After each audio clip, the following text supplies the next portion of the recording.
con la verdad. Análisis político, económico, social y la presencia de actores locales y nacionales. Por una seguridad social ideal, sin la participación ciudadana y popular, no hay salida. Encuentro con la verdad, conduce Julio de la Llana por Canal 8. ¿El 8M únicamente hay que reivindicar cuestiones particulares de las mujeres? ¿Hay cuestiones particulares de las mujeres? Yo creo que el debate que se estableció con respecto a la consigna del PIT-CNT establece una falsa dicotomía. Primero, que las mujeres somos la mitad de la población y no somos una burbuja, vivimos en un sistema determinado, un sistema que en este momento, en su fase imperialista, está destrozando pueblos, liquidando toda y cualquier normativa internacional, asesinando a mujeres y niñas y, en nombre de la libertad, barriendo con la vida misma, que tiene la potencialidad además de ser una guerra nuclear y que a causa de todo eso ha aumentado el precio del petróleo, el del dólar, los insumos básicos, ha precarizado y tiene la potencialidad de ser una verdadera debacle económica. ¿A quién va a afectar? A todos, pero mayoritariamente a aquellos más vulnerables. De los más vulnerables, ¿quiénes somos? Las mujeres. Por lo tanto, no hay una diferencia entre lo que sucede en el mundo y lo que sucede aquí. No hay un feminismo, hay varios feminismos. La consigna del PIT-CNT no está mal, como tampoco está mal la consigna de otros grupos que quizás se centren en cuestiones más específicas, ¿no?, de la agenda de derechos de las mujeres uruguayas. Y no está mal, pero las mujeres uruguayas somos mujeres, somos parte de esta humanidad, somos parte de un sistema que oprime, que mata, que asesina. Y no podemos ser indiferentes a eso. Por lo tanto, esta discusión entre un particularismo y un internacionalismo me parece que no tiene sentido, porque ambos son necesarios. El movimiento sindical tiene el derecho a establecer la consigna que le parezca en función de las necesidades históricas. El movimiento sindical siempre ha tenido un cariz y una tradición internacionalista, y está bien que así sea. Que otros feminismos marchen, que otras mujeres marchen por reivindicaciones específicas, también está bien, porque en 18 de julio nos vamos a encontrar las que ganamos 25.000 pesos y queremos aumento salarial, las que son profesionales y no quieren un cristal de techo y quieren que se elijan por sus capacidades y que no haya un limitante para su crecimiento profesional en aspectos de género. Las mujeres políticas, que es así que la tienen bastante complicada porque son cada día menos y más irrelevantes. Las mujeres sindicalistas que luchan a brazo partido por tener la representación al igual que los varones, sobre todo para superar el machismo internalizado de las propias mujeres. Todas nosotros marcharemos con diferentes perspectivas, pero todas oprimidas, todas bajo un sistema, porque el feminismo no es un movimiento de lucha cultural, es un movimiento de lucha estructural, porque vivimos en un sistema de dominación que se llama un sistema capitalista y que tiene una fase imperialista brutal de la que no podemos ser ajenos y no podemos mirar para el costado. Por lo tanto, todas las consignas son bienvenidas. Nos vemos el 8M. No, jugar tranquilo. No, yo no te conozco, pero le pedí la propaganda, pero no la puso. Bueno, buenas noches. Estoy acompañado por esta mujer acá que se llama Gina Silva y es la delegada del gremio de los trabajadores de AUTE, acá en Rocha. Y bueno, ella va a hablar, en principio, de cómo ve el gremio de UTE, muchas cosas que están pasando. Y no sé, tú me decías que de repente iniciabas tu intervención con este tema del hidrógeno verde. Si tú quieres aclarar algo más de lo que yo hice en la presentación. Bueno, muchas gracias, Julio. Nada, un gusto saludar a tu audiencia y agradecer por la oportunidad de que AUTE pueda estar presente acá, que un placer también poder representarlo a nuestro sindicato. Y bueno, para hablar un poquito de en qué anda el sindicato de AUTE, porque a veces como que los funcionarios públicos se nos ve como una cuestión rara fuera de la sociedad, y lo bueno de los sindicatos es que nos organizamos para defender bienes comunes, más cuando somos sindicatos de empresas públicas, ¿no? Nos toca defender la empresa pública y defender el bien público y el patrimonio nacional, ¿no? Un debate que nos pareció fundamental traer aquí, que estamos intentando trasladarlo a la sociedad, es el debate del hidrógeno verde. A grandes rasgos, para no hacerla muy larga, AUTE no tiene una postura de decir no al hidrógeno verde ni a la generación de este tipo de combustible que puedan llegar a ser una alternativa.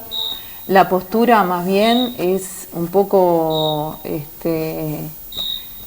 es la gran pregunta: ¿en qué se benefician los países latinoamericanos cuando la soberanía nuestra empieza a ser tan débil y abrimos las puertas a estas empresas multinacionales que vienen a explorar nuestro territorio y a generar especulación de pronto de que son inversores de futuros puestos de trabajo? Y un poco lo llevamos en paralelo a lo que fueron las plantas de celulosa, ¿no? Todo el conflicto que generó con Argentina, el impacto ambiental y el impacto social, las secuelas, que me parece que eso es un debe que tiene el país de una transparencia de cuáles fueron las verdaderas consecuencias que ha tenido las plantas de celulosa en nuestro país. Totalmente negativos, ¿viste? Bueno, y abriendo el paraguas con eso, es que abrimos el paraguas con esto de hidrógeno verde, nos está pareciendo un poco lo mismo. Sí. Está todo bárbaro con repensar, cómo se abastece de energía la humanidad y en concreto nuestra sociedad, pero acá la pregunta, hay como tres grandes preguntas, que es cómo nos beneficiamos en un panorama de especulaciones, básicamente. No es no al hidrógeno verde, es ¿para quién va este hidrógeno verde? Porque ya sabemos que se va a exportar, no va a quedar en Uruguay. El cómo y para qué. ¿Para qué está acá? ¿Para qué viene acá? El cómo se va a generar. Y cuando decimos cómo es, ¿por qué eligen siempre a territorios como, el único antecedente que existe en América Latina es Chile, que los invito a ver un poco las posturas de los ambientalistas, de las organizaciones sociales, de cómo están viviendo en Chile el tema de esta empresa, que es HIF o GIF, la pueden buscar en internet y van a ver, la googlean ahí y van a ver, de primera mano. HIF Global creo que viene. Claro, la pueden googlear y van a ver ahí un montón de exoneraciones, de pique que ya le está haciendo el país para darle la bienvenida. Existe otro antecedente que en España, que es a pequeña escala, porque en realidad ellos no encontraron nadie que los apoyara económicamente. Y en América Latina siempre encuentran sponsor, que somos nosotros, el Estado, que terminamos siendo la sociedad. Sí, ahí yo te decía, fuera de cámara, digamos, y nosotros somos muy insistentes en eso, aunque ya hemos hablado mucho, y a veces hay gente que me dice, pero del John Perkins, ese ya lo he pasado una cantidad de veces, porque nosotros incluso este programa tuvimos como 16 o 17 años anteriormente. El tema es que tenemos que entender que los países se conquistan de dos maneras. Una es por la fuerza, militarmente, directamente. Y la otra manera de conquistar los países es por deuda. Cuando los países se conquistan por deuda, los ricos del país, la oligarquía, los dueños del país, 5 comillas, las 1000 familias que tienen enormes privilegios y enormes capitales acá y que hacen muchísima plata y que este en realidad es su Estado, y estas dos coaliciones mayoritarias son sus gobiernos, están al servicio de ellos. El tema es que hoy los carburantes sintéticos, porque es eso, el hidrógeno verde es un carburante sintético, está 3 o 4 veces superior el precio del combustible que sale, digamos, del crudo del petróleo. Entonces, en los hechos, hoy por hoy, no sirve producirlo. Incluso Uruguay tiene avances en ese aspecto. Es decir, técnicamente a Uruguay no le van a enseñar a hacer este combustible sintético, porque a partir de ANCA y de ALUR, Uruguay ha hecho etanol, metano. Es decir, vale la pena a veces que la audiencia sepa estas cosas. Entonces, como dicen ustedes, como dices tú, Gina Silva, como dice a veces Alejandro Barragán, el tema acá es que vienen acá, y es la parte que está muy claro, ese material del chileno, que como es un proceso anterior a este que recién está por ocurrir acá, el hombre dice la enormidad de plata que ha puesto el Estado chileno, es decir, los chilenos. Y es clarito que esa película se va a repetir acá. Entonces acá vienen porque al final nosotros les pagamos todos esos costos. Y pagándoles todos esos costos y dándoles agua y dándoles todo lo nuestro. Ellos necesitan condiciones especiales. Bueno, claro. Ahí ejemplo, quizás valga la pena producirlo y llevarlo para Europa. Por ejemplo, una de las cosas que han planteado es que la última firma es la de UTE y justamente porque lo que hay que hacer es una enorme obra de red de transmisión para que ellos se puedan abastecer de toda la energía, que es bastante más de lo que genera cualquier empresa uruguaya o de lo que consume cualquier uruguayo. Y que indudablemente que es un producto que no es para los uruguayos, porque es una empresa extranjera que va a exportar, como pasa con la planta de celulosa hoy, claro. O sea, no queda nada en este país. Entonces, que tampoco es la justificación, a ver, porque yo creo que primero deberíamos de pensar en el impacto ambiental y el impacto social que generan estas cosas. Hoy hablábamos un poco con Johnny, el presidente de AUTE, que genera también esta cuestión como el baño del Papa, ¿no? ¿Cómo se preparan los pueblos chicos, que donde hay poca inversión, donde hay poco desarrollo? Entonces, ¿cómo se preparan para este tipo de emprendimientos que la ven como y se valen de una realidad que crean? Porque exacto, el defecto que tiene el país es que el proyecto de país que tiene tanto la coalición Frente Amplio como la coalición multicolor es que el capital extranjero, el inversor extranjero, nos venga a solucionar nuestros problemas. ¿Y eso qué trae como problema? Que el inversor extranjero, primero que nada, viene a servirse de la abundancia de recursos naturales que tenemos acá. Ese es un primer elemento.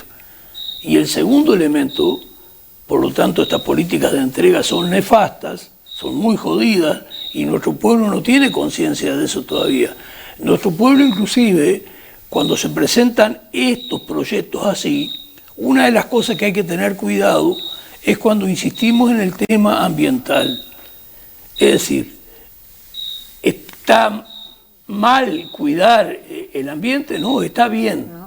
Pero el problema es que cuando tú tienes necesidad de ingresos, tienes necesidad de trabajo, que es la realidad de casi todo el interior y más el norte del país, que es donde se viene a instalar esto, entonces hay que tener un proyecto alternativo, que no va a ser fácil en la relación de fuerzas que hoy tenemos, pero tenemos que ser conscientes que todas estas cosas, como recién tú nombrabas, el proyecto celulósico forestal para vender troncos, porque lo que los uruguayos vendemos son troncos, que llegan a una zona franca extranjera que ni siquiera paga impuestos. Ahora resulta que nosotros teníamos 2.000 hectáreas sembradas de eucalipto, allá por Colonia, y teníamos papel de todo tipo, inclusive bobinas para los diarios. Teníamos Ipusa, teníamos Pamer, teníamos Fanapel. Hoy tenemos 700 veces más eucaliptos sembrados que nos están llevando el agua, y eso es real. Sí, ahí entra y el papel viene de afuera. 4.500 puestos de trabajo que había acá, alrededor de la industria del papel, incluido que la pasta de celulosa la hacíamos acá. Porque lo que tenemos también es una audiencia y un pueblo que está totalmente desinformado. Por ejemplo, lo que yo estoy metiendo acá. ¿Cuánta gente es consciente que acá se hacía todo, incluida la pasta de celulosa? Y se hacía con un procedimiento de una especie de agua oxigenada que no era contaminante para nada, causan el cloro, que ya desde el año 2006 está prohibido en Europa.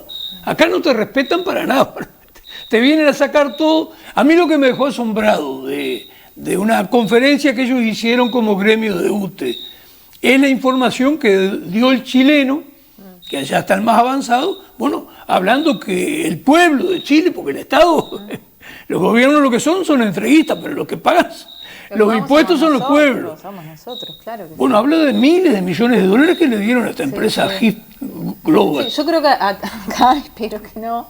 Pero para un país tan chico como nuestro termina haciendo lo mismo, porque después el sistema de transferencia. Nosotros también, en paralelo, tenemos instalado el debate de que la tarifa es alta y cuestionándonos esto de cuánto le cuesta cuál es el esfuerzo de pago para las grandes empresas que tienen kilowatt más barata que los hogares. Entonces... sí, incluso agregar a lo tuyo, te he dejado hablar poco. Claro. Atiende, no. El tema de la vergüenza que UTE le traslada gratuitamente, cosa que tampoco sabe la gente. Por ejemplo, la biomasa que aprovecha la pastera y UTE se encarga de llevar a los grandes consumidores, que el pueblo no sabe ni siquiera esto. Vamos a tener tiempo siempre, de a poco vamos a ir hablando. Yo lo que parto de la base, debido a esta experiencia que tengo acá de periodista, digamos, es que tienes que hablar muy sencillamente. Porque no es culpa de nuestro pueblo. Le meten tanta mentira que está desinformado. Sí, pero por eso es que yo iniciaba con esto de que pero especial. Falta transparencia, porque todavía nos deben como cualquier cosa. Bueno, dale, fuimos inversores de la exportación de tronco, como decís. Bueno, pero entonces decime, pero sé claro, empezá a decirme cuáles son las secuelas. Yo más o menos las sé, pero cuando digo decime, vamos a empezar. Y esto está pasando un poco lo mismo que lo que estamos haciendo, abrir el paraguas en realidad. Y involucrar cada vez más a la sociedad a este debate, porque después los costos se van a generar por transferencia y lo vamos a terminar pagando nosotros, a través de la factura de luz, claramente. Entonces, sí. A veces cuando vamos y nos quejamos con un funcionario, un trabajador más, y en realidad no estamos formando parte de ninguno de estos debates por desinformación, como bien vos decís. Tenemos que ir de a poco. Entonces, claro... ellos están, el gremio de autos está auspiciante de este programa, que es del Partido Humanista, dentro de la Unidad Popular, y tenemos que ir de a poco porque la gente desconoce todo, y desconoce y la necesidad lo lleva a que aparece lo que puede ser cualquier indicio de que pueda haber trabajo, y la desesperación de la gente es tan grande... Claro. Que cuesta enfrentar esto, porque lo ve como algo negativo, porque tienen la suficiente picardía los políticos nuestros, que son sinvergüenzas, que son entreguistas, pero que son muy inteligentes, que es otro tema, que saben bien que la gente está desesperada porque haya cualquier tipo de empleo, porque crean previamente las condiciones para que esto sea aceptado. Ese es el trabajo de ellos, en parte. Sí. Hay necesidad de crecimiento y a ver, yo soy trabajadora social del área social de UTE y otras cosas, porque si vamos a especular para, bueno, que Paysandú se va a ir para arriba como pedo uso, hablando mal y pronto, también vamos a especular con otras cuestiones, por ejemplo, en esto de que el hidrógeno verde va a ser exportado. Ahora un poco hacíamos esta reflexión con Johnny, va a ser exportado. Por ejemplo, Alemania, me decía Johnny, es uno de los que utiliza este tipo de combustible sintético, ¿no? Y con esto de que la Volkswagen se había ido a China, me decía él, y los pusieron a ¿Quién había ido? La Volkswagen se fue. China. Los alemanes estaban medio que sin trabajo, para hacerlo corto el cuento, ¿no? Y los pusieron a laburar y con ese hidrógeno verde, ¿qué están haciendo ellos? Tanque de guerra. Entonces también terminamos de alguna manera participando de las guerras. Claro. Cuando vamos a un supermercado y pagamos una bolsita para cuidar el medio ambiente. Cuando estamos tenemos esa posibilidad de invertir para que estos locos sigan consumiendo y para patrocinar guerras también. Pero asimismo estamos dentro de una UTE que genera un plan de inclusión social desde desde el 2018 se está ejecutando, venía trabajando desde antes, pero lo ejecuta desde el 2018. Eso lo hace UTE, organismo UTE. Sí, como proyecto, porque se empieza a ver, bueno, la energía eléctrica como derecho, pero la pobreza energética, empieza a aparecer el concepto de pobreza energética. ¿Qué es nada más y nada menos la pobreza energética? Es entender que la sociedad y a nivel mundial hubo una transición de determinados energéticos para satisfacer tus necesidades cotidianas, que tienen que ver con el tipo de heladera que usás, con el tipo de calefacción que usás para cocinar en tu casa, que se trata de sustituir por energías modernas, que es la energía eléctrica, sustituir el gas, sustituir el fuego principalmente. Y en Rocha, principalmente, que yo ando todos los días, es impresionante la pobreza energética que existe. ¿En qué sentido? En que la gente no todo el mundo accede a gas incluso para cocinar. Hay mucha gente que cocina yo lo que tengo todavía. la percepción es la siguiente. Ahora, si tú con tu experiencia... un poco la idea, ¿está bien? En este análisis, de decir, bueno, entonces estamos en un país que le está abriendo las puertas para producir hidrógeno verde para exportar, pero no hemos resuelto esta deuda todavía. Y nunca la hemos resuelto. En ningún tema que saquemos acá del bolillero, siempre vamos a volver a este tema, que es el tronco duro de la pobreza, que todavía no lo hemos resuelto. Yo creo que no hay interés en resolverlo. ¿Entendés? Entonces, siempre vamos a estar jugando en este plano.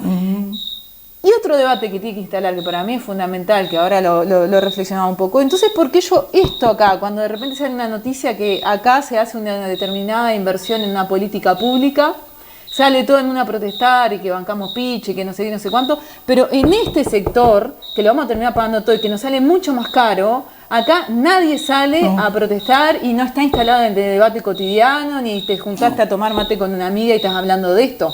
No, sí estamos hablando en el almacén, en todos lados, sí estamos hablando de esto, que mantenemos piche.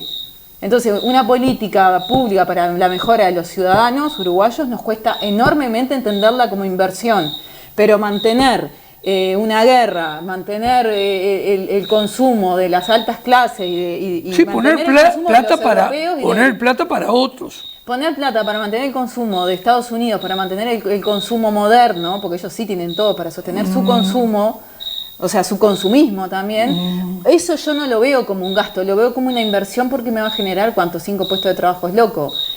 Y sin embargo, la ayuda a nuestros propios ciudadanos, sí, bueno, está. Entonces, como si no empezamos a dar esos debates, cerrá y vamos. Es que está para cerrar y irse el país nuestro, pero no, está bien, vamos a tener tiempo. Espero contar con tu presencia una vez al mes, cada un mes y pico, porque es muy tarde. Todas estas cosas son necesarias. Este es el horario del programa y todavía más al invierno va a ser más tarde. Imagínate, con la bolsita de agua caliente. Sí, yo estoy viejo ahora, pero tengo 22 años en la construcción y 22 años de feriante. Y cuando trabajaba en la construcción, porque he militado ya hace muchas décadas de joven, bueno, era capaz de acostarme a veces a la 1 y las 2 y 4:30 o 5 estar levantado. Está jodida la juventud nuestra de hoy, está jodida. Sí, sí. A mí me gusta dormir 8 horas. Ahora sí estoy jodido. Pero sí, mira, hemos ido introduciendo con China, que creo que es importante, cómo el país se dedica a darle plata para otros. Y eso es porque el país ha generado una deuda externa totalmente innecesaria, el país tiene mucho dinero, el país puede emitir en pesos uruguayos, pero eso ni hablar, porque en realidad hemos perdido soberanía, no somos un país independiente, queda medio grosero, pero nos podemos calificar de colonia casi. El tema es que han logrado, a partir de crear las condiciones de pobreza y de necesidad de trabajo, han creado condiciones ideales para implementar estas políticas de entrega. Es decir, una política que en lugar de estar poniendo dinero para resolver los problemas del pueblo uruguayo, pone dinero para beneficiar, en este caso, a capitales europeos, de Alemania, para que les salga barato algo que todavía producir el combustible sintético es caro. Es clarísimo la cuestión de entrega. Ahora, ¿qué pasa con nuestro pueblo? da para hablar 5 años. Sí, sí. Ha retrocedido mucho. Y uno de los problemas que tenemos que corregir todo el campo popular, y eso tiene que ver también con el movimiento sindical, es levantar un programa que no va a ser fácil para que la gente conozca, porque la gente hasta ha perdido el hábito de leer, Sí. han creado generaciones que ni leen, la tienen clara. Los poderosos de afuera y de acá, ellos la tienen bien clara, que hay que hacer y que hay que construir para después poder hacer este papel de ellos de entreguistas y cobrando, como la gente se queja, unos buenos sueldos. Pero al lado de las ganancias y de todo el dinero que despilfarramos para servirle a otros capitalistas, a veces ni siquiera del país, y si fueran del país también está mal, eso no está todavía en la cabeza de la gente. Porque tenemos que levantar un programa alternativo, la clase obrera organizada, que eso murió después de la dictadura. Vinimos acá, la nueva apertura democrática, y se bajó la guardia. Se empezó, como te iba a decir, a asimilar lo que se podía hacer. Y surgió, entre tantas palabras nuevas que han surgido, la palabra posibilismo, que por ejemplo se instaló en el Frente Amplio, que es una base, un votante un poco más avanzado que la base, el votante de la coalición multicolor. Yo pongo siempre el ejemplo del comportamiento del votante frente amplista con respecto a la gran joda y la gran estafa de la SAFAP. Ahí por lo menos había conciencia de un 60 al 70% que eso era una enorme joda y había que eliminarla. Pero viste que hasta en eso se han dado el lujo de desvirtuar las cosas, de manejar esa base frente amplista, primero porque no querían que estuviera en la Constitución, pero que se quedaran tranquilos, sentados, que lo iban a hacer por ley, y ahí estarán esperando el Frente Amplista. No, yo creo que ha sido importante. Yo soy más, capaz que estoy equivocado, y viste que soy un pesado para hablar, yo soy más de que tenemos que ir despacio, porque lamentablemente tenemos una población que anda desinformado, y que incluso estas cosas las ve bien, porque es tanta la desesperación para que aparezca un trabajo. Yo escuchaba a un sindicalista de Paicuero, hace pocos años, en la pandemia, había 800 empleados, hoy quedan nada más que 200. Claro. Eso es en Paysandú, donde se va a hacer esto. No, es un lujo lo tuyo, y yo de ese material de ustedes que hicieron una conferencia que llamaron a este chileno, me dejó asombrado el chileno, y con la poca cesera de uno me di cuenta, bueno, esto que pasó en Chile, de dar miles de millones de dólares, los pueblos, estos gobiernos, para que le sirva al capital extranjero, lo que pasó en Chile se va a volver a repetir acá en Uruguay. Eso no tengo duda ninguna. Me quedé pensando en esto de la conferencia. AUTE tiene un programa que se llama Pensando y Haciendo, y tiene un canal de YouTube donde están estos programas y donde está subido toda la información. Que las personas... El canal de YouTube, ¿cómo lo identificaría alguien que estuviera interesado? Pensando y Haciendo se llama. Pensando y Haciendo se llama. De AUTE. Nada más de AUTE. Sí, Pensando y Haciendo. Pensando y Haciendo, y ahí tienen un montón de información. Bueno, Johnny, nuestro presidente. ¿Johnny cuánto se llama el presidente? Saldivia. Saldivia. Sí, él estuvo, dando algunas notas sobre esto y sobre otras cuestiones, ¿no? Porque todo es como un círculo. Redondeando la postura en que estamos nosotros hoy es un poco esto de hidrógeno verde, no es que digamos que no, es más bien cuestionárselo. Vienen a usar nuestro territorio, nuestro suelo, nuestro recurso acuífero, además tienen un montón de exoneraciones, además hay que hacerles una red de UTE específica para que puedan funcionar, y bueno, y todo eso gratis. Y toda esa plata, ¿quién la va a poner? Vamos arriba, gente. El pueblo uruguayo. No va, ni empatamos, ni siquiera lo terminamos empatando. No. Y después un poco esto, que de repente no a inversiones y a mejorar la empresa, pero para estas cosas sí. ¿Y qué pasa? A ver, hay involucrados, yo escuchaba también en esto que vos decís de la propuesta de AUTE, de acercar un poco a la sociedad el debate. Hay otro montón de instituciones involucradas también, no es solo UTE porque quedó ahí como que creo que es la última firma que está faltando. Pero en realidad hay un montón de instituciones involucradas, o sea, es todo el Estado que está involucrado, indudablemente. Y después un poco esto también de bueno, pongámonos a pensar a veces cuando nos cuestionamos, bueno, el costo de las cosas, pero bueno, yo qué sé, vamos a empezar a informarnos de a poco, y bueno, tiene un costo porque tiene un costo, pero también porque, bueno, fíjate qué está pasando alrededor, va como por ahí un poco el Y es un presupuesto enorme el que tiene el Estado uruguayo, donde prescinde de cerca de 5.000 millones de dólares que no le cobra impuesto a los grandes capitales. Tiene 2.000 y pico de millones de dólares que son pagos de intereses anuales de la deuda externa que no debería tener. Entonces, pero la gente no piensa en estas cosas. Claro. Incluso estos últimos tiempos está el tema de ver a la clase política y de imaginarse que un gasto de 100 millones de dólares, que es lo que sale el funcionamiento del Parlamento, pudiera solucionar algo achicándolo. Quizás el Senado se podría eliminar, pero no está ahí la solución. Pero la gente no está razonando, porque tú le hablas de 2.000 y pico de millones de dólares que paga de intereses, pero hay mucha gente que le han hecho creer que si no pedimos plata, el país no anda, y se lo cree,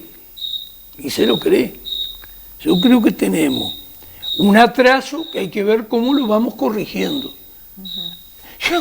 Yo ayer anduve por un barrio y hallé a alguien que conozco, porque acá lo he trillado bastante, la ciudad de Rocha, y da para divertirse. Y hallé una muchacha que a señales no la veía, con 55 años, en el barrio La Alegría, a la cual le mando un saludo, porque había quedado a ver el programa, porque hay gente de esa edad más o menos que tiene el cable, es la manera de distraerse. Y ella pensando, porque dice que en mayo la intendencia iba a llamar, entonces la gente vive ilusionada así. Yo no soy tan choto de no darme cuenta de la situación que debe estar viviendo ella como miles acá. Especulando constantemente el desarrollo local y regional que necesita este país yo como te digo, todo el tiempo es enfrentarme a familias que de repente sí agarraron un buen trabajo y cobran bien. El tema es la sostenibilidad en el tiempo de ese trabajo. Claro. Los gastos son mes a mes. Claro. Sí, la inestabilidad es total. Claro. Y personas que anden los 50 años o algo más, yo creo que el porcentaje compleja de gente de esa edad, que está varada, que está como galleta en boca de viejo, como dicen los dichos populares, es una enormidad. Es un porcentaje que no baja del 30% de aquellos que tienen más de 50 años, que hoy no tienen nada. Exacto. No tienen perspectiva, porque yo le decía a ella que no me acordaba bien, capaz que tú sabes y me corriges y ayudas a la audiencia. Si para la mujer sigue también siendo 70 años la edad de la pensión, lo que creo que la mujer lo que puede es, si tiene hijos, por cada hijo, hasta los 5, puede disminuir. Pero date cuenta que esta muchacha, que yo la vi, porque entras a pasar mal y también te deterioras en parte. Pero bueno, y ahí viene otra falacia, ¿no? Que lo discursivo y lo metarrelato y entramos en este tema gran debate que cuando decimos la agenda 2030, somos agendistas, y bueno, porque se hablan de cosas pero no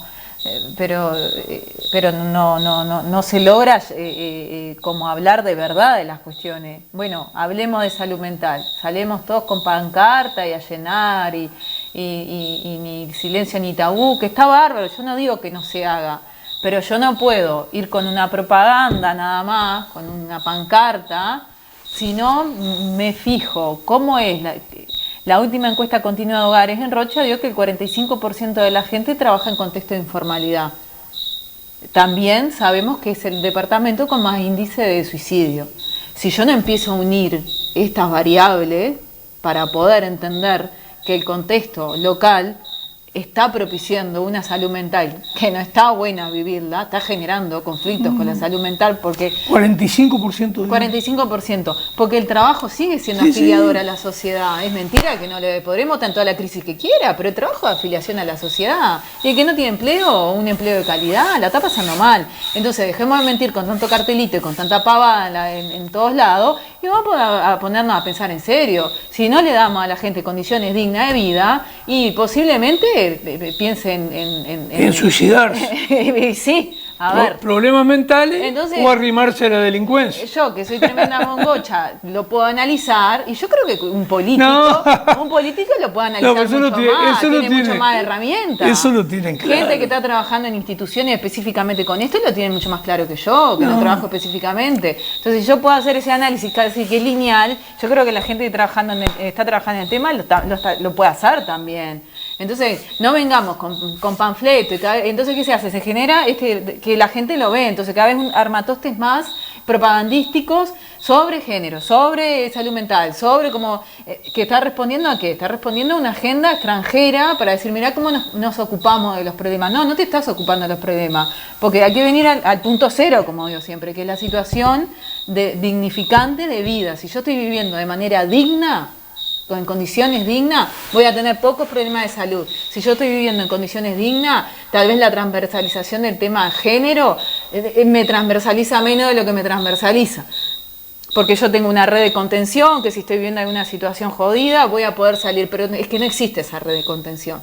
Entonces, si no volvemos al punto cero, de que la gente está sola, remándola en dulce de leche, para que lo entienda todo el mundo, si no volvemos a eso, no podemos hablar de los temas como separados, ¿viste? No, nosotros incluso en ese aspecto, Gina, que somos viejos ya y que estamos en esta organización, el Partido Humanista de Rocha, el Partido Humanista en general, que ahora dentro de un rato entrevisto a Daniel Roca, y que estamos dentro de la Unidad Popular, y nosotros creemos que la salida es el proteccionismo.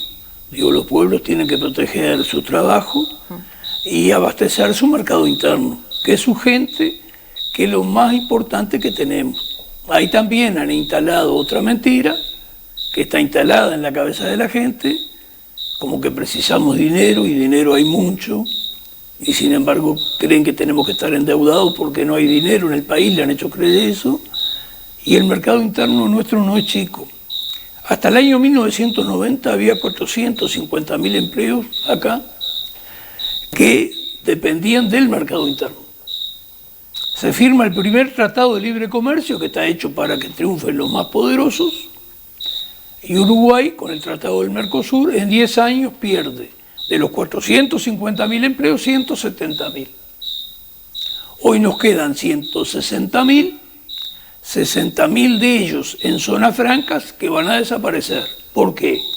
Y porque a nivel mundial, si es algo de software o alguna cuestión que se pueda trabajar a distancia, bueno, entre otros países está la India con una enorme pobreza, que de allí sacar decenas de miles que cobren 400 y 500 dólares por mes, no es lo mismo que pagar 5.000 o 6.000 que hoy pagan en el tema software o más acá en Uruguay. Bueno, eso va a desaparecer. Y todo lo que sea industria, no solo de autopartes, que lleva mucha mano de obra, la presencia de un Paraguay con 250, 300 dólares el trabajador, se va a llevar el trabajo en Uruguay, que hoy está con 1.000 dólares. Pero la equivocación está en el modelo que elegiste. Si tú eliges un modelo que consiste que el capital extranjero te venga a salvar, esto tarde o temprano viene, y ahora vino. Ahora esta misma mujer, pues yo digo, no, los pueblos no están tan dormidos en parte, sí los han desinformado. Me dice, bueno, pero esto algún día va a tener que explotar porque mira que abusan. El estallido. Ya vemos mucho pidiendo el estallido. Y no deja de tener algo de razón. Sí, sí. Bueno, te pido un redondeo porque tengo otra entrevista, pero qué bueno que sé que puedes venir, más allá que yo soy bravísimo y hablo gran parte de tu espacio. Y bueno, redondeo es una frase bueno, que la tomaron los Zucará por acá. La inocencia no mata al pueblo, pero tampoco la salva. Claro, sí, no, una gran verdad, una gran verdad. Nosotros estamos medio limitados con el tema del cancionero, bien digo, por los derechos de autor y eso que bueno, censura. Bueno, Gina, ha sido un gusto tenerte. Bueno, muchas gracias, Julio, por esta oportunidad. Ya va a haber otra. Gracias. Bueno, Vero, hacemos la primera propaganda.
Encuentro con la verdad. Análisis político, económico, social y la presencia de actores locales y nacionales. Juntos iremos por una seguridad social ideal. Sin la participación ciudadana y popular, no hay salida. Sopla como el viento. Encuentro con la verdad. Conduce Julio de la Llana por Canal 8.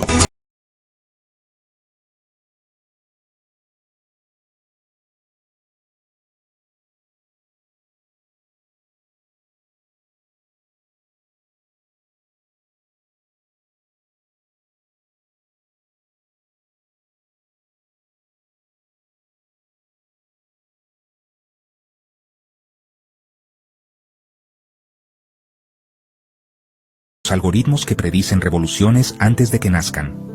Cómo la inteligencia artificial se volvió el nuevo servicio de inteligencia del capital. Las revoluciones ya no las hacen los pueblos, las predicen algoritmos. Los levantamientos ya no nacen en plazas, nacen en servidores de Silicon Valley.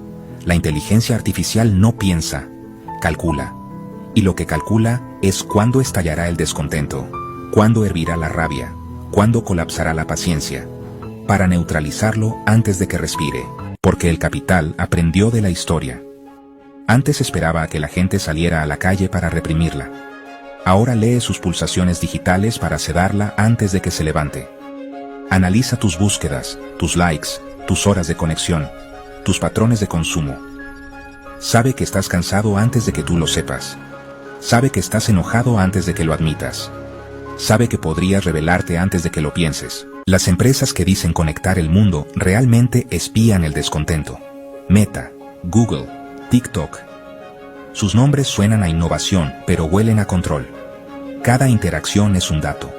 Cada dato es un predictor.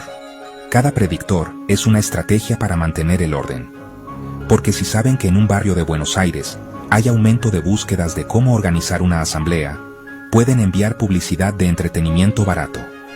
Si detectan que en un pueblo de México crece la palabra huelga, pueden inundar las redes con contenido que hable de los peligros del populismo. No es censura, es redirección de atención. No es represión, es prevención algorítmica. Y los estados compran estos servicios. Pagan a Palantir, a Cambridge Analytica, a todas esas startups con nombres futuristas que venden futurología del control. Los gobiernos ya no necesitan espías que infiltren reuniones. Tienen algoritmos que infiltran mentes. Saben qué te indigna, qué te moviliza, qué te haría tomar un cartel y salir a la calle. Y saben cómo evitarlo. Con un video viral, con una polémica absurda, con un escándalo de famosos, con cualquier distracción que mantenga tu rabia en modo individual, nunca colectivo. En Chile, durante el estallido social, las redes se llenaron de contenido confuso. En Colombia, durante el paro, los algoritmos promovieron teorías conspirativas que dividían a los manifestantes. En Brasil, antes de las elecciones, los feeds se polarizaron hasta el odio. No son errores, son características. El algoritmo no es neutral, está entrenado para maximizar engagement, y nada genera más engagement que el miedo, la rabia, la división. Y nada desactiva más una revolución que un pueblo que se odia a sí mismo. Pero esto va más allá de las redes.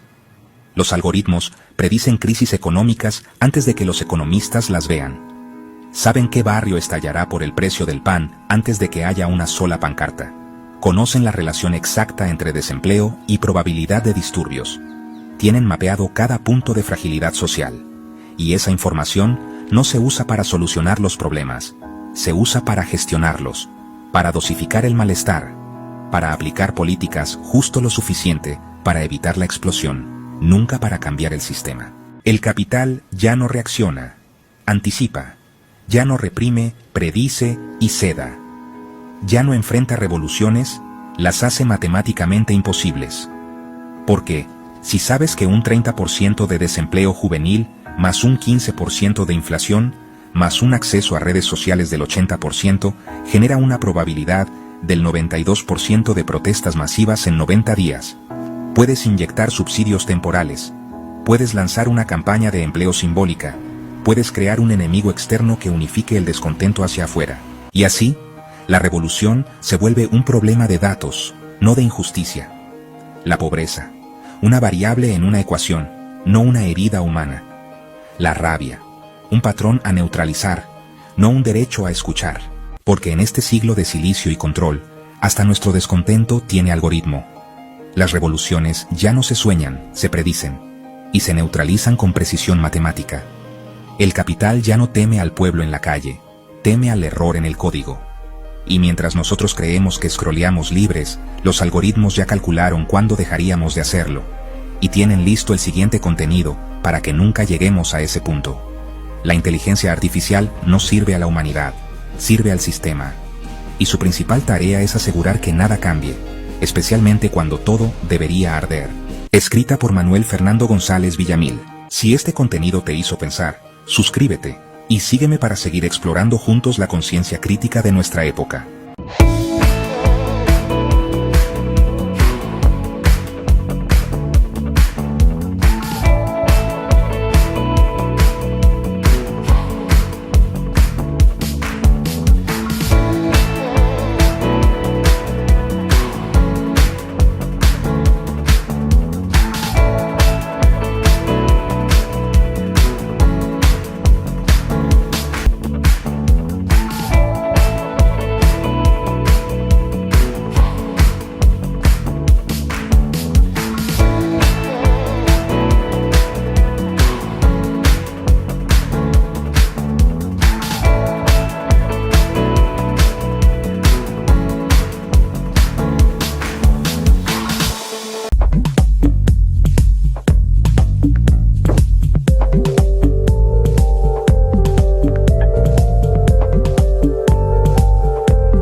Encuentro con la verdad. Análisis político, económico, social y la presencia de actores locales y nacionales. Juntos iremos por una seguridad social ideal. Sin la participación ciudadana y popular, no hay salida. Sopla como el viento. Encuentro con la verdad. Conduce Julio de la Llana por Canal 8.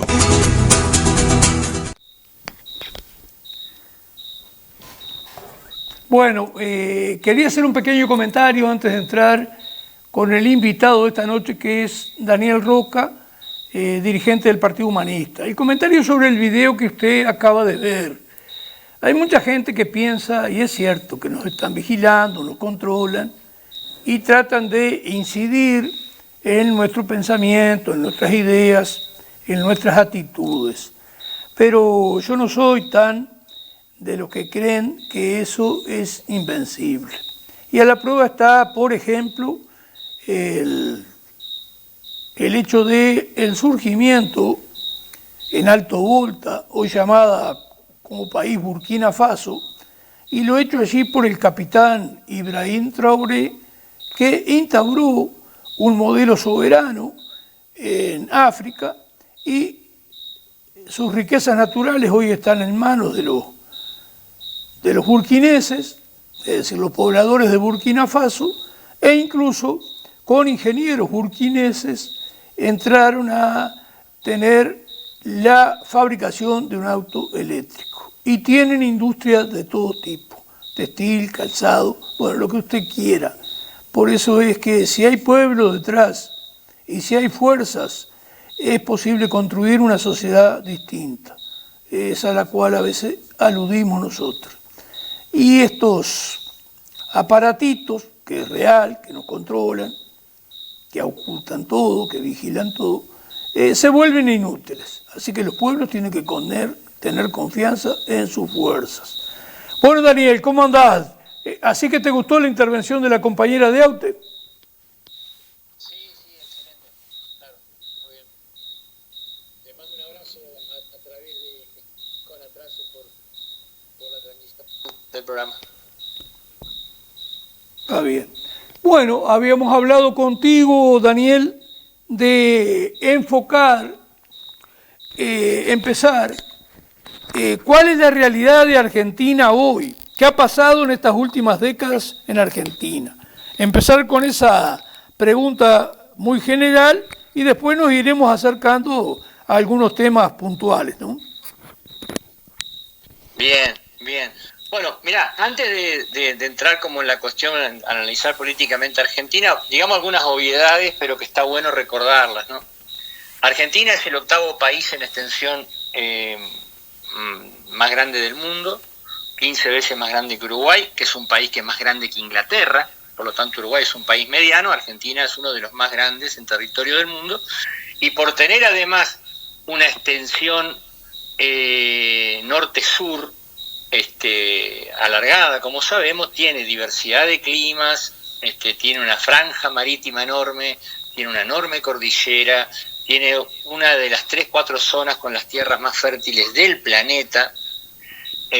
Por lo tanto, es un país que en los dos tipos de energía que necesitan los seres humanos y las sociedades para funcionar, que es la energía que se produce a través del petróleo, de la energía eléctrica, los diferentes tipos de combustible, Argentina tiene todo, y la energía para vivir una persona, que son los alimentos, bueno, Argentina tiene todas las condiciones que para ser un país donde la gente viva maravillosamente bien. Si eso no se puede llevar adelante, es porque sabemos que hay un sistema absurdo, prehistórico, que se llama capitalismo, que pone el negocio de unos pocos, los intereses de los negocios de unos pocos por encima de las necesidades de todos, y que además el mundo está organizado donde algunas potencias del norte occidental, o sea, la clase dominante del norte occidental, Inglaterra, sus primos y nietos posteriores, los Estados Unidos, y también en ese sentido Israel,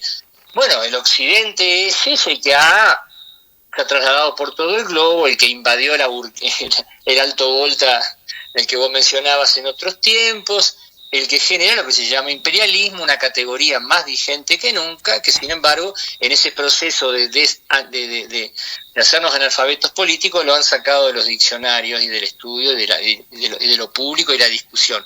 Argentina está en ese contexto. Un gran país si tuvieran las cosas en manos de su pueblo, pero que está en un proceso que es tremendamente decadente. ¿Por qué? Porque fue lo que vino a ser la dictadura militar. Acá muy importante no perder las marcas, diríamos en el fútbol, no comerse las cortinas. ¿Por qué? porque la misma clase dominante que puso a Videla en el poder, vamos de nuevo, como decís vos, a veces digamos pocas cosas, pero repetidas y claras. La misma clase dominante que puso, no fue socia, no es que se benefició, no es que no aprovechó nada, lo pusieron a Videla, la clase dominante argentina, y la embajada norteamericana en el Plan Cóndor, que llenó de dictaduras toda América. ¿Para qué? Para hacer retroceder enormemente a los trabajadores, como pasó en nuestro país, donde en general, en Argentina pasó como en Uruguay, cuando se da el golpe había 4% de pobres en Argentina. Y un trabajador vivía bien, ni hablar un trabajador en blanco. 50 años después, esa deuda que vos mencionaste, el sistema deuda que succiona la riqueza de los pueblos, en Uruguay se multiplicó por 9 durante la dictadura, en la Argentina se multiplicó por 11.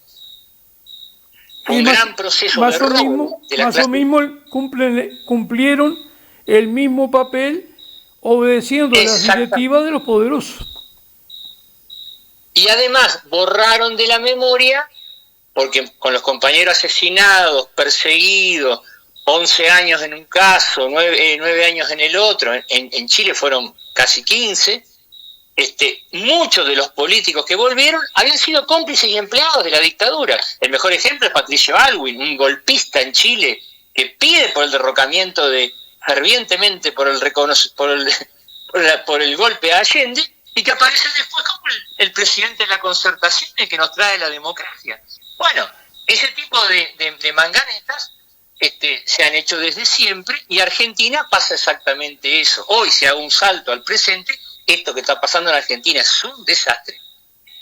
Porque lo mismo que pusieron a Videla, que lo domesticaron a Menem, que estuvieron en Macri, uno de ellos, porque Macri pertenece a esa clase dominante, que pusieron a un funcionario que es la jugada de progre, pero un tipo Boric, como fue Alberto Fernández, nos traen a este outsider que parece que era algo diferente, cuando todos nos dimos, la gente que es de izquierda, lo vemos de lejos, ya sabíamos que era un chantal, desde la primera vez que apareció en televisión, lo pusieron en alta rotatividad en el canal de Ornequian, uno de los principales explotadores de la Argentina que tiene sus negocios en el Uruguay, y lo pusieron en alta rotatividad. La alta rotatividad, y esto lo asocio con lo que vos mostraste del último video del algoritmo, la alta rotatividad funciona de esta manera.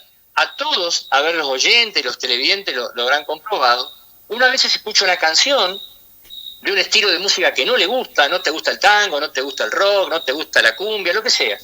Y vos decís, qué porquería esta canción. Te la pasas mientras estás cocinando, mientras estás viajando, vas a un lugar y está sonando, vas a la calle y un día estás revolviendo un guiso o estás tejiendo y te encontrás que estás repitiendo la canción. Y vos decís, pero che, ¿cómo se me pegó esto? Se te pegó esto porque te entró por todos lados. A Milei durante 7 años lo pusieron en alta rotatividad. Fue por lejos el economista que estuvo horas y horas en televisión, a veces con programas de hasta 45 minutos, diciendo barrabasadas económicas, pero con periodistas que le decían, qué interesante, qué extraordinario, la Tierra es plana, qué bien, la Luna es cuadrada, qué interesante lo que estás diciendo. Bueno, es el tipo de cosas que después hace mella, porque yo escuchaba lo que decía la compañera recién, del trabajo informal, y todas esas críticas de que está mal pagar impuestos, que en realidad está mal pagar impuestos a los ricos, eso es lo que ellos pretenden, y abrirnos al mundo, contrario al proteccionismo que vos decís, que es lo que tenemos que practicar los pueblos para vivir primero con lo nuestro, y después intercambiar. Argentina está recontra comprobado. Ha habido economistas que lo han estudiado, Aldo Ferrer fue uno, pero hay varios, han escrito libros que se llaman así, Vivir con lo Nuestro, porque justamente es un país que, como decía al principio, le sobra de todo. Y bueno, nos encontramos en este momento, Julio, en una situación calamitosa, los trabajadores en blanco no llegan a fin de mes. Estos días se decía que 8 de cada 10 trabajadores que van a trabajar pasan hambre. O sea, para cruzarse a tomar un café y comprarse algo, porque el transporte se ha ido a las nubes, se ha multiplicado por 30 veces el transporte público, que 30, en Argentina 30 vos veces. En Buenos Aires tenés que tomar... Sí, disculpa. 30 veces. Y sí, 30 veces. Hoy un transporte de colectivo está casi 70 centavos de dólar, ¿sí? Que en Uruguay son como 20, 30 pesos, cuando en Argentina generalmente el boleto estaba a 1 o 2 pesos. Entonces, cuando alguien venía para Argentina decía, che, qué irrisorio lo que ustedes pagan. Bueno, pero es lo que facilita el comercio. En todos los países que más o menos entienden, no atentan tanto contra su población, el transporte se facilita, porque vos a veces, de donde yo vivo, por ejemplo, para ir hasta el Obelisco tengo que tomar 3 transportes. Porque la dimensión de una ciudad de Buenos Aires que tiene 17 millones de habitantes entre los diferentes cordones, toda pegada a la ciudad, vos no llegás te tomás un ómnibus y te dejan No, tenés que tomarte un ómnibus, tomarte un tren y después tomarte un subte. Sí, aparte entonces, te termina reduciendo el ingreso, que esa es una cuestión. Cuando en el interior del Uruguay, en todas las ciudades, cuando tú tienes el trabajo en la misma ciudad tuya, vas caminando o vas en bicicleta. No es lo mismo que pagar determinada cantidad de plata de tus ingresos en transporte. Exactamente. En Santa Lucía, donde viví yo de chico, en Canelones, hasta adolescente, y voy siempre, hubo ómnibus hasta que cuando se cortó el tren ya no tenía más sentido, porque de la punta del pueblo había un ómnibus que te llevaba por el resto del pueblo. Después se terminó. ¿Para qué iba a haber ómnibus si son 25 cuadras por 25 cuadras? Entonces, bueno, esas son las cosas que a veces no se entienden. Así que en Argentina es un momento de una brutal represión. Esto te comento porque a mí a veces me molesta mucho lo que llega a la Argentina a través de los medios. A mí me pasó una vez con una tía que adoro que me decía, Daniel, por ejemplo, me hablaba de Cristina Kirchner, ¿no? Y me decía que, Cristina Kirchner era una corrupta. Vos sabés que a una discreción rápida, no me quiero meter en eso, pero te la hago corta, Cristina Kirchner, dentro del capitalismo, sin cuestionarlo para nada, fue desobediente de la clase dominante, tomó algunas decisiones interesantes, como por ejemplo, estatizar las AFAP argentinas, las AFJP, distribuyó mejor el salario, hizo muchas universidades públicas, pagó la deuda que habían tomado otros gobiernos y ella no tomó deuda. Por eso cuando Macri asume, su propio ministro Duhovnes dice, Argentina era un país raro, estaba desendeudado, apenas el 20%, la deuda representaba apenas el 25% de su PBI. Entonces Cristina, que ahora está presa por ser desobediente, no por corrupta, hubo un momento en la Argentina donde las cosas mejoraron. Pero ahora con este gobierno, las cosas se han ido a pique de tal manera que estamos en el borde no se aguanta más. O sea, ¿qué pasa? Hay una brutal represión. No sé si ustedes llegan a través de los medios, creo lo que te estaba diciendo, todos los miércoles reprimen a los jubilados. Y mi tía Nancy me decía, pero Daniel, yo no me quedo con la opinión de un solo periodista. Veo a Majul, veo a Novarecio, veo a Lanata, veo a Fabiana Mariani, veo a Feynman. Yo escucho muchas opiniones de los canales argentinos. ¿Qué me vas a decir? ¿Que todos se pusieron de acuerdo para decir que Cristina era chorra? Sí, tía, todos. Porque pagar 50, 60 sueldos para tener 50 buchones que en los medios estén vociferando lo que la clase dominante quiere, es baratísimo. Es un poco lo que decías vos, respecto a la relación que hay entre el Parlamento y lo que pagamos de deuda externa. Con los intereses que pagamos de deuda externa, hice la cuenta rápido por lo que vos dijiste, financiamos 30 parlamentos. El problema no está en el Parlamento y en los sueldos de los diputados, que deberían ser más bajos, así como deberían ser mucho más altos los de los mínimos. El problema está en la deuda usurera que estamos pagando y que la dictadura militar, empresarial militar, tanto en Argentina como en Uruguay, es la que fue el momento de robar y de endeudar, ¿no? Sí, es importante hacer esa comparación en el papel cumplido por ambas dictaduras, y por todas en realidad. Ambas, quiero decir, la dictadura argentina y la dictadura uruguaya. Cómo cumplen el papel ordenado por los grandes capitales, y ni hablar por el capital financiero parásito que está interesado en crear deudas externas no solo para condicionar a los países, sino para también sacarle dinero a partir de los intereses.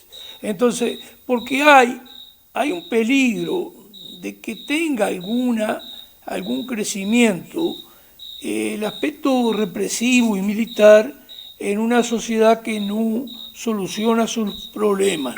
No es seguro, pero puede haber cierto crecimiento, digamos, de partidos que podrían estar relacionados con ese aspecto militar. Y porque incluso, si tú ves en retrospectiva, tanto Argentina como Uruguay, uno ve que es una política antinacional que si miras para atrás siempre estabas un poco mejor que como estás ahora. Y tú en una parte habías dicho cómo, por las características de Argentina, pero también lo puede hacer Uruguay, como el 85% de la producción la consumía el mercado interno, y eso vale la pena que la gente entienda que lo más valioso que tenemos es nuestra gente, por un lado, pero lo más valioso que tenemos es el mercado interno y los países Claro. y eso hay que remarcarlo, aunque lo tengas que repetir 1000 veces. Sí, es así. O sea, Argentina hasta ahora está en descenso eso, ¿no? Pero justamente a raíz de una clase media trabajadora fundamentalmente, al tener buenos salarios, buenos ingresos, claro, se multiplicaban los bienes, los servicios, los viajes, el transporte, porque cuando el dinero circula dentro del mercado interno, no cuando se va a la especulación, no cuando se lo llevan fuera del país, no cuando sirve la timba financiera, vos sabés que la plata el salario que aumenta en un trabajador de la construcción, como ha sido vos, te permite comprar más en el almacenero cambia la bicicleta o mejora un vehículo de él, el del vehículo se cruza enfrente y va más a la peluquería, el peluquero hace un viaje, es decir, se multiplican los bienes y servicios, los intercambian. A medida que vos secás la plaza interna, el mercado interno, porque pauperizás el salario, pasa todo lo que acabo de decir, pero al revés. Vas menos a la peluquería, se cierra el kiosco, el almacén se viene abajo, no cambias nada y atas todo con alambre. Entonces me parece que eso es lo que hay que entender, tenemos que entender nosotros, que las propuestas que vos haces mucho hincapié es justamente lo que nos puede poner en pie como país, que es que en el Uruguay se produzca la riqueza de la que vivan los uruguayos. Es básico esto, ¿eh? No estamos diciendo nada. El problema que tenemos, Julio, es que en algunas cosas nosotros que decimos, estamos diciendo cosas que decía el vallismo, estamos diciendo cosas que decía Wilson Ferreira. El problema que tenemos que ahora, la derecha esta que gobierna, la derecha progresista, muy mal llamada izquierda, que debemos dejar de llamarla izquierda, porque es uno de los engaños al pueblo uruguayo, está mucho más a favor del capital de lo que estaban los planes o los planteos muchas veces que ha tenido el vallismo y que tenía el programa de Wilson Ferreira. Vos agarrás el programa de Wilson Ferreira del 71 y te caes de culo, que parece mucho más al programa de la Unidad Popular que al programa actual del Frente Amplio, ¿no? Sí, Daniel, te hago acuerdo de 3 cosas que me interesan, como las hablamos ayer. Sí. Un apellido creo Dale. que es debido, después había otro ministro, porque creo que vale la pena que nuestra audiencia acá en Rocha, en Uruguay, tenga una mejor idea de lo hecho por el peronismo y que lo podía dejar para después. Ten presente, si quieres, ya habla de los 3 temas. Lo que creo que es muy importante que ayer me dijiste, que Cristina Fernández de Kirchner llegó a dar en la Argentina de 3 a 4 millones de pensiones o jubilaciones a aquellas personas que no habían aportado, pero que tenían necesidad de tener ingresos. Y eso lo relaciono yo con lo que te decía hoy, de una visita ayer a una persona, pero eso acá mismo en Rocha debe haber un 20% fácilmente de la población que supera los 50 años, que está sin perspectivas de tener una pensión, jubilación, y casi sin perspectivas de conseguir trabajo. Entonces, que haya hecho y haya dispuesto de dinero público para darle ingreso a esa cantidad de gente, que comparativamente serían unas 250.000 personas en Uruguay, que es la que están, digamos, en esas edades pasando enormes dificultades. Eso fue una gran cosa para el mercado interno y para reactivar la economía argentina, y eso va contra los intereses de los grandes capitales, especuladores. Sí, sí, y lo que ha hecho el kirchnerismo a los que somos de izquierda, que proponemos cambios mucho más drásticos y profundos en la sociedad, también es una advertencia de cómo tenemos que estar preparados para luchar y para generar conciencia, porque si la reacción de los explotadores, de los grandes ricos explotadores de la Argentina, fue meter la presa a Cristina, imagínate lo que van a hacer con Miriam Bregman o con la gente que acompañemos procesos de ese tipo desde la izquierda, ¿no? Pero que tiene Kirchner concretamente, cuando hablaba de Julio De Vido, fue ministro de Obras Públicas durante 12 años, todo el gobierno de Néstor Kirchner, los dos gobiernos de Cristina Kirchner, e hicieron muy buenas obras públicas en el país. Después te había hablado ayer de Amadou Boudou, que fue preso. ¿Por qué fue preso Boudou? Fue preso porque fue el que encabezó la estatización de las AFJP Argentina, que son las AFAP uruguayas, ¿verdad?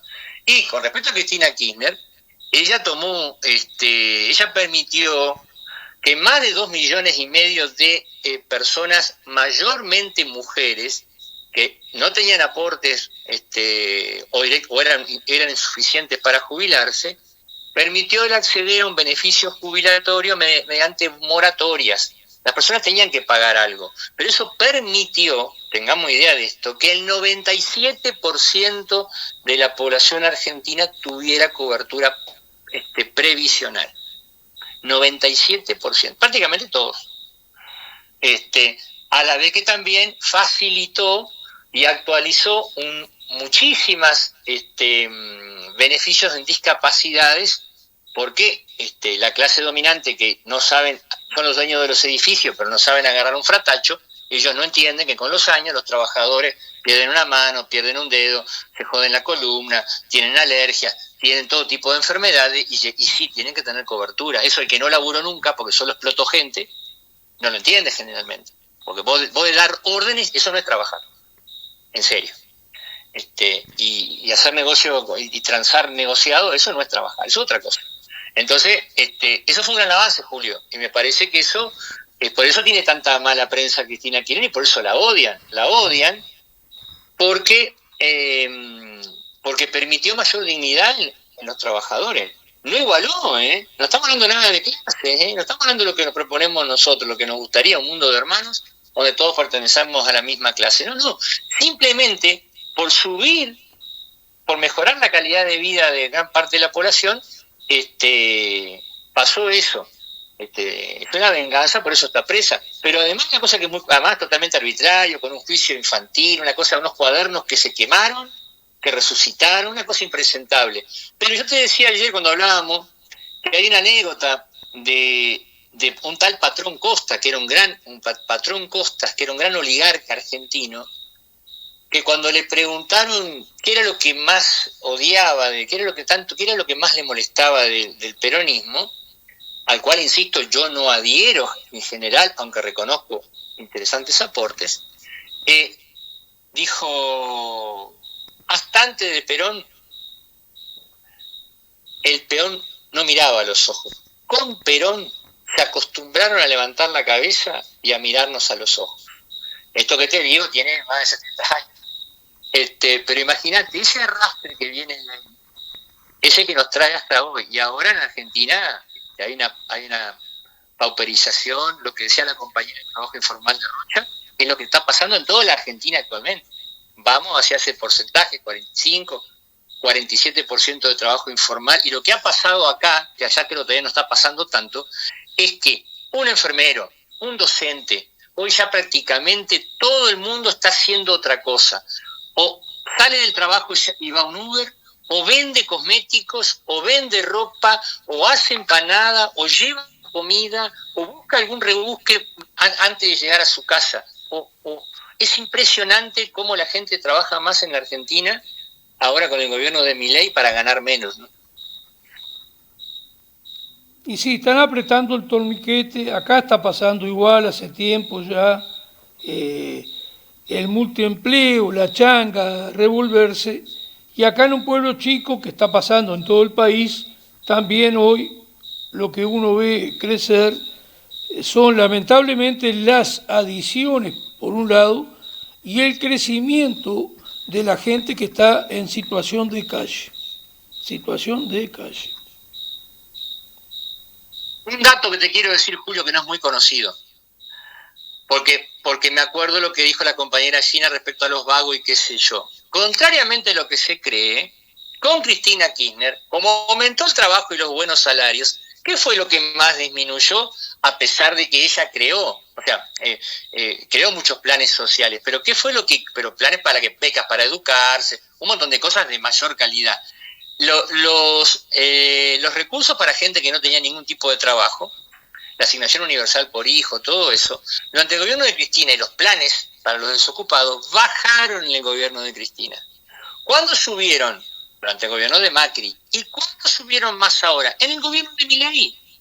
Este Milei que dice que vino a sacarse los planeros de encima, no solo aumentó los planes sociales, sino que encima es de los pocos ingresos que ha hecho aumentar a los mismos niveles que la inflación o un poco más. ¿Por qué? Porque él sabe que tiene que contentar a la base social más postergada. El más planero de todos es Milei. El más subsidiador a los trabajadores es Javier Milei. Claro, está liquidando los salarios, está liquidando las jubilaciones, está liquidando el trabajo con derechos, más con esta última reforma laboral, ¿no? Sí, ellos se van adaptando a algo que han ido construyendo. Han llevado a un grado tal de necesidad de la gente, con el asistencialismo, que lo practican todos, con distintos matices, que cuestión también generan la pérdida de hábitos de trabajo por la discontinuidad del trabajo. Y después juegan a dar esos ingresos que en realidad no solucionan nada y que en alguna medida entran a crear un ser humano antisocial en alguna medida, pero un ser humano con enormes carencias que, por supuesto, como dice nuestro pueblo acá, y lo dice criticando más que nada el Frente Amplio, que lo relaciona con todas estas políticas asistencialistas, después de todos estos elementos, dice el pueblo más bien derechista, van a tener el voto. Lo que es la vergüenza y que hay que rechazar es el asistencialismo. Las soluciones están a partir de crear trabajo, que es crear dignidad. Si no creamos dignidad, nuestros pueblos van a seguir cada vez peor. Tal cual. Lo que pasa, Julio, que ellos saben que le están sacando las herramientas al pueblo, le están sacando los medios de producción, cada vez están menos en las personas. Tenemos encima toda esta reconversión que viene de la inteligencia artificial, la robótica, que debería liberarnos, trabajar menos horas, trabajar todos, producir lo que necesitamos, para liberarnos y que no lleguen a los 60 años la gente con la cintura hecha pelota, toda esa generación tuya y las anteriores y la mía. ¿Cuál es el sentido que tiene trabajar? Para que tus hijos estén mejor, que tus nietos estén mejor. Bueno, eso potencialmente es totalmente posible. El tema que en esta dirección que está armado la política y la economía es imposible, vamos en lo opuesto. Pero con los planes sociales, pues es importante, la gente trabaja igual, que nadie crea que en Argentina, porque una persona, así como el enfermero, yo te decía, y cierro acá, que sale de trabajar y tiene que hacer algo más, la persona que recibe el plan social, que son 300.000 pesos, que son $150, ¿vos te crees que vive con eso? No, ese también hace bola de fraile, corta el pasto, es una ayudita más que tiene, que no es lo mismo arrancar de cero que arrancar con $150 en el bolsillo, pero tampoco le alcanza, y también laburan. No es que se quedan echados para atrás porque ganan 8.000 pesos uruguayos. Eso también hay que decirlo, hay que ser claro con eso. Bueno, Daniel, estamos medio sobre la hora, ¿viste? Espero no te haya resultado corto, y si te acuerdas de algo que quieras dar como último mensaje, terminaríamos. Nada, agradecerte, Julio, te envío un abrazo grande, sé que lo que estás haciendo es importantísimo, y bueno, un abrazo a todos los rochenses, y bueno, vamos arriba, que esto hay que cambiarlo cuanto antes. Un abrazo grande, gracias Julio, gracias a los operadores y a todo lo que está a tu alrededor. Corto yo, así vos seguís tranquilo con tu programa. Un abrazo. No, ya se liquida, ya con esto se liquida. Bueno, Homero, pasamos el jingle.